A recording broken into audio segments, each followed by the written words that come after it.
Have you dreamed of bigger things for your life? Then you are in the right place. Each week, you will be given tips on how to change your inner dialogue, conquer your goals, and ways to step into a higher version of yourself. I'm your host, Lauren Kubat. I'm a motivational speaker who hosts personal development events. I'm a sought-after fitness instructor, a wife, and a mom of 2 young boys. I'm obsessed with all things personal development, and I believe anyone can achieve the life they want. Let the Become Your Vision podcast be the inspiration you need to step into greater things. Now let's go.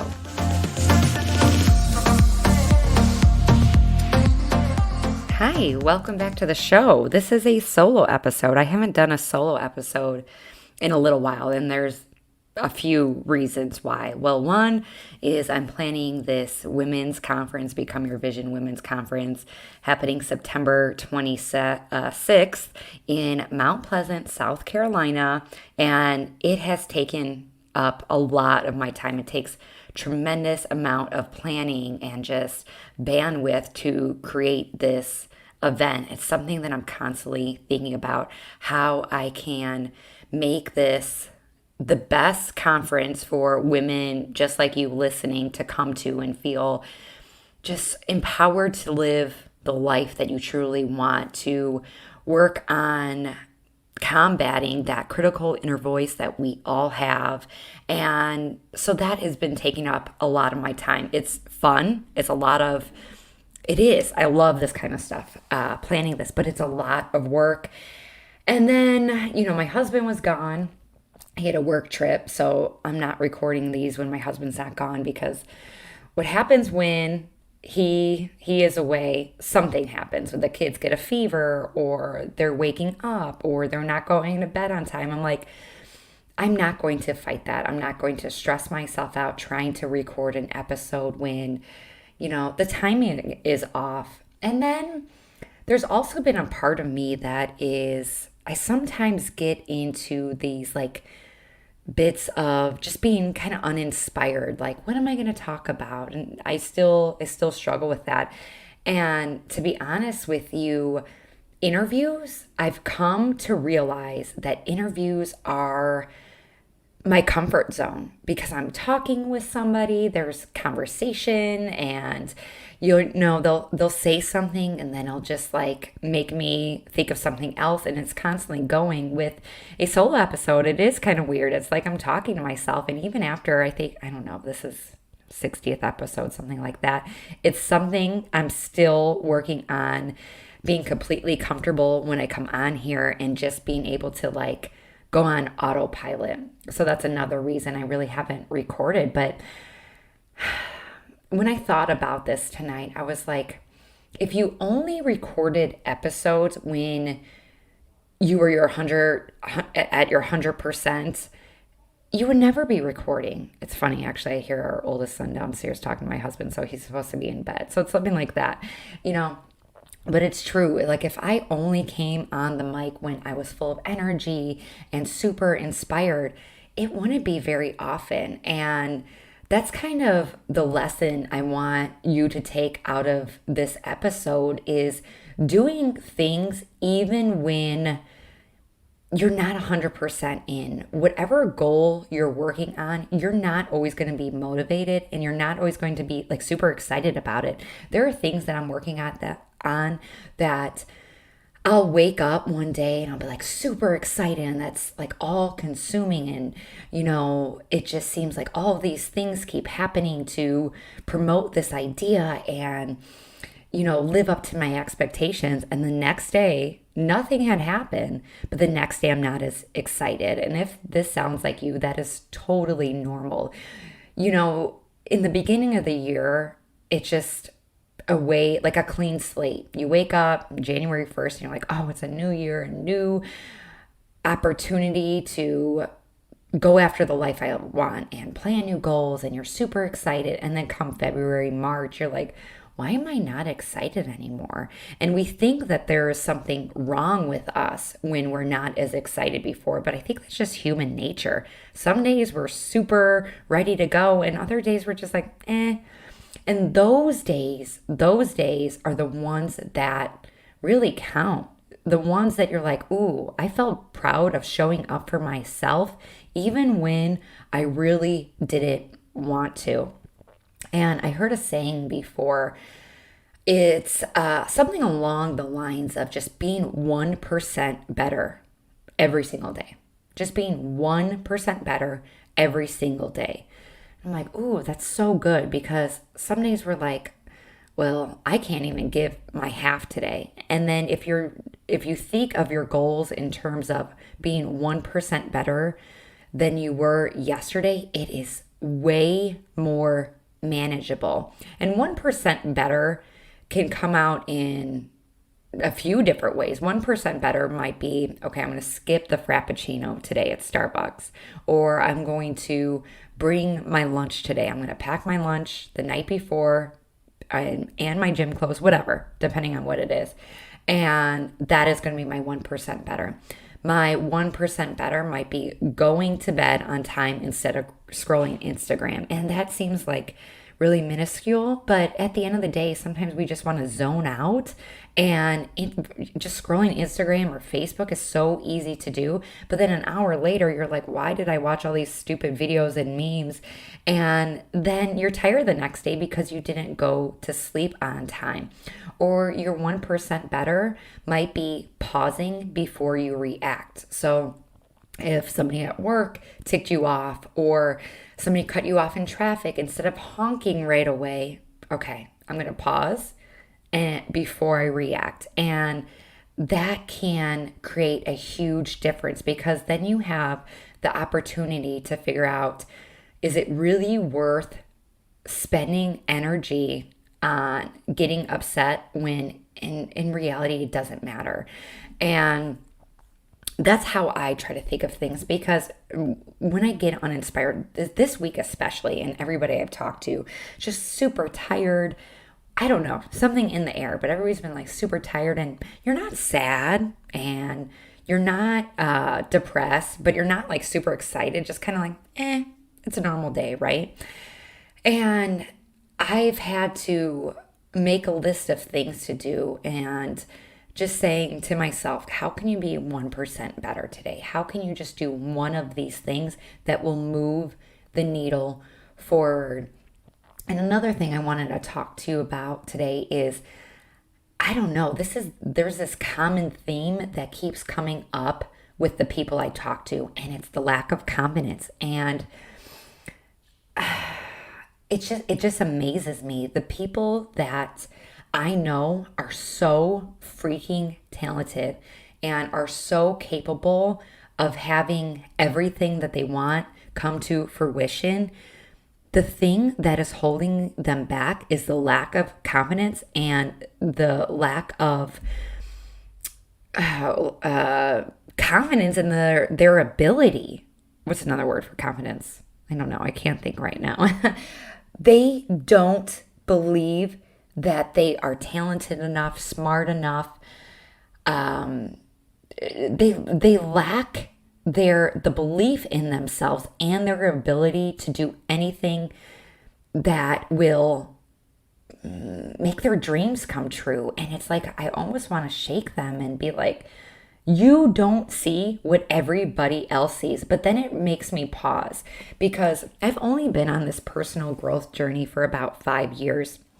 And I started listening to people where I'm like, oh my gosh, they feel like they're so far along, and they just go after the life they want. No big deal.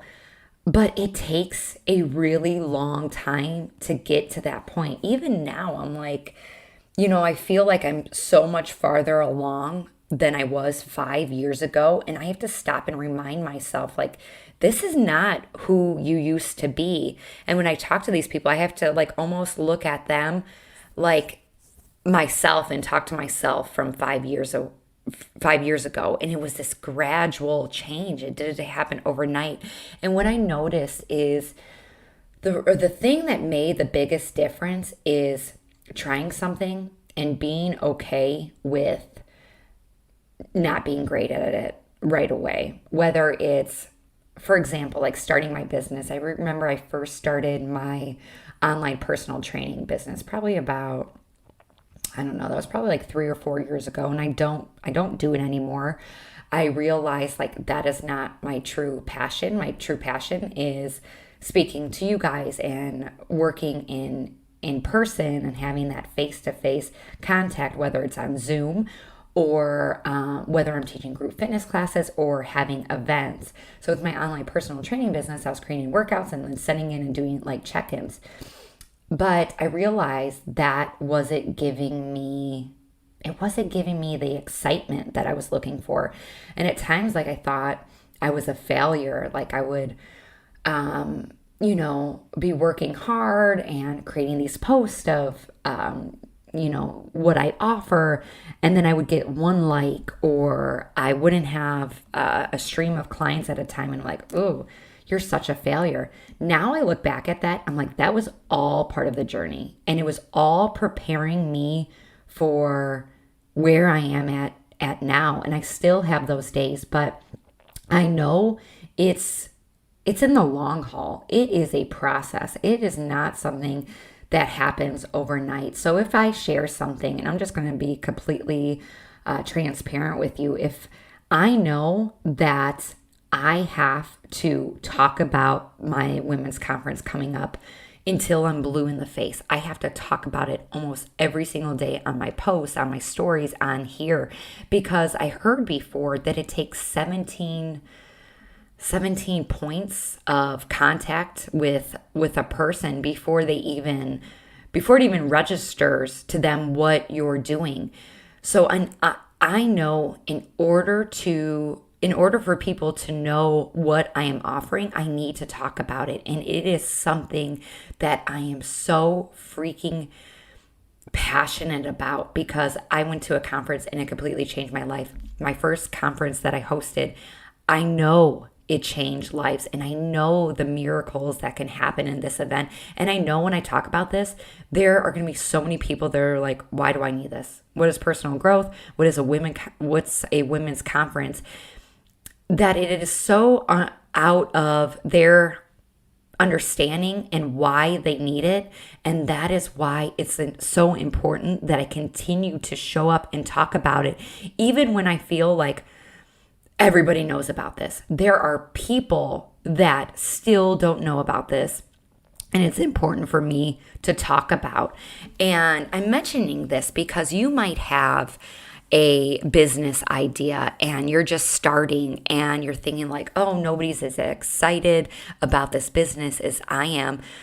I'm here to tell you, nobody will. You are going to be the most excited about that. And that's completely normal. You have this vision for your life and where you want to take this business. And not everybody's going to be super excited about that. First of all, know that's normal, that you're going to do it regardless if other people are excited about it. And I don't know, this is a reoccurring thing that keeps showing up for me. I don't know why this business thing keeps popping up, probably because it's very prevalent in my life right now and means so much to me, because it's my mission to empower as many women as I possibly can, because the person I am today is a far cry from who I used to be. And this type of work I'm doing now is for the person that I was 5 years ago, 10 years ago, when I needed it the most. And whatever you're working on, whatever you're passionate about, maybe you just got into real estate and you just want to build your brand, build your business so you can have people find their dream home to create more memories with their family. And that is worthwhile. That has purpose, whether you think it does or not. Maybe you're like, I'm not a nurse, I'm not a doctor, I'm not saving lives. You selling homes to someone is purposeful, and it brings you so much joy, and you are changing lives because everybody needs a home. When you think of your house, you think of coming home, and you think of being able to cry after a really long day, or being able to sit around the table with your family and laugh and create memories and hug your loved ones. And it means it's not just about a house, right? It's about so much more. I kind of created or went off on this tangent here tonight, but it's something that it was kind of weighing on my heart. And it was a reminder for myself to show up when you don't really know what you're going to talk about. And maybe you're feeling like, it's kind of uninspired, but by just showing up that somebody out there needs to hear your voice, needs to hear your message. At least that's where I'm coming from today. So my question for you is, how can you be 1% better? Don't think of your goals. Don't think of your life as an end game. Think of it as a process. It is a process. And be proud of that 1% every single day. Just be proud of that 1%. You guys, remember, you got this. I appreciate you so much for tuning in. You have no idea. It's like just the thought of somebody, you driving your car or going on a walk or listening at your office desk. It's like, I get to do this. Like, I get to. How lucky am I? So I hope this message resonated with at least one of you. And that's why I was like, just go on the mic today. And even if you touch one person, even if one person needed to hear your message today, that was worthwhile. So that's what I did. And I encourage you to do the same. If you love this episode, please leave a review. My goal by September is to have 100 reviews on Apple. And I think I'm at 78. So 22 of you, if you've never left a review, that would mean so much to me. It takes literally 2 seconds. If you don't know how to do it, Google it. It means so much. I love reading your reviews. Remember, you guys, you got this, and I hope to see you at the Become Your Vision Women's Conference. The link is in the show notes. You're amazing. Thank you so much for tuning in today. If you love this episode, make sure you are subscribed so you know when more episodes come available. My goal is to inspire others to become their vision, and one way to get the word out is with reviews. I would really appreciate it if you left an honest review on iTunes, and it would mean so much to me. Thanks again, and remember to go after the life you want. Bye, guys.